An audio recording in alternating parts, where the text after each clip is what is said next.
আর এক্সজেশন মানে কি? পাওয়ার less, power zero, তাই না?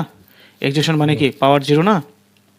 জি ভাই। আচ্ছা, এর আগে আমরা জেনেছিলাম যেহেতু আমরা এক্সজেশনে শিফট হই নাই, দ্যাটস ওয়াই আমি বলছিলাম উইক পাওয়ার আপনাদেরকে মানে বোঝার স্বার্থে, বা যাতে আপনাদের চোখে পড়ে এখানে উইক পাওয়ার। এখন চোখে পড়লেই তো বুঝে নেবেন যে এটা M4 এক্সজেশন হয়ে গেছে, ওখানে কোনো পাওয়ার নেই, তাই তো? এখন তো মুখস্থ হয়ে গেছে। আচ্ছা, এই কারণেই আগে বলছিলাম এটা উইক পাওয়ার, যাতে আপনাদের জাস্ট আই শার্প হয়, মার্কেটে গেলে বুঝতে পারেন কোন জায়গায় পাওয়ার আছে কোন জায়গায় পাওয়ার নাই।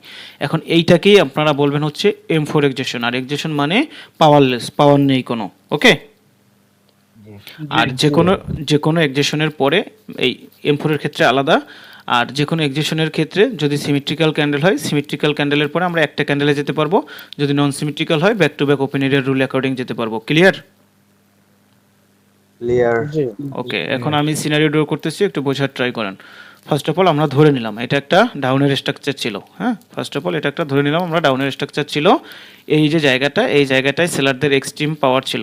ওকে, সেলারদের এক্সট্রিম পাওয়ার হোক বা গুড পাওয়ার, আচ্ছা ধরে নিলাম আমরা গুড পাওয়ার আছে। ওকে, এখন এই পরবর্তীতে বায়ার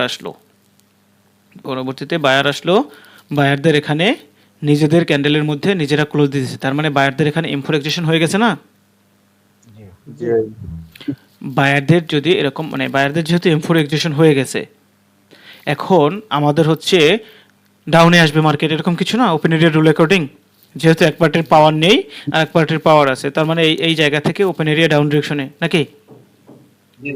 আচ্ছা, M4 এর ক্ষেত্রে একটু অ্যাটেনশন দিয়ে শোনার ট্রাই করি। এই যে M4 এর ক্ষেত্রে যদি লাস্ট ক্যান্ডেল সিমেট্রিক্যাল হয়, তাহলে আমরা ডিরেক্টলি ডাউন ডিরেকশনে ট্রেড প্লেস করব না, তাহলে আমরা এখানে ডাউন মানে ডিরেক্টলি ডাউন ডিরেকশনে ট্রেড প্লেস করব না। ওকে, এই ক্যান্ডেলটা যদি সিমেট্রিক্যাল হয়, এখানে আমরা একটা ডিরেকশনাল ক্যান্ডেলের জন্য ওয়েট করব। যখন এই ডিরেকশনাল ক্যান্ডেল চলে আসবে তখন আমরা পরবর্তী ক্যান্ডেলে ট্রেড প্লেস করব ডাউন ডিরেকশনে। ওকে, আর এই M4 এর ক্ষেত্রে আমাদের যদি মার্কেট এই এন্ট্রি পয়েন্টেও চলে আসে কোনো সমস্যা নাই, এন্ট্রি পয়েন্ট ব্রেক করে দিলেও কোনো সমস্যা নাই, এন্ট্রি পয়েন্টের কাছে আসলেও সমস্যা নাই, এন্ট্রি পয়েন্টের মধ্যে থাকলেও সমস্যা নাই, আমরা তারপরের ক্যান্ডেলেও ট্রেড প্লেস করতে পারবো, থার্ড ক্যান্ডেলে। এতটুকু ক্লিয়ার? যদি স্টেবল হয় নাকি? যদি স্টেবল হয়।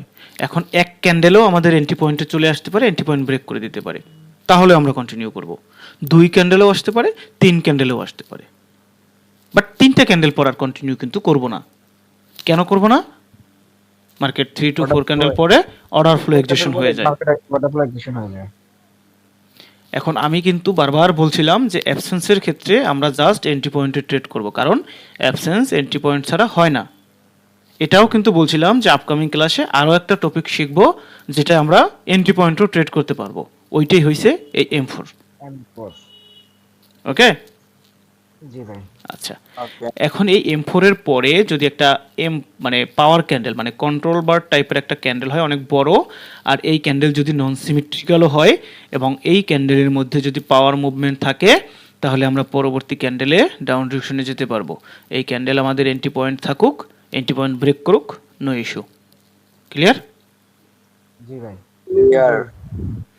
আমরা নন সিমেট্রিক্যাল থাকার পরেও কোন জায়গায় কন্টিনিউ করতে পারবো? ক্লিয়ার?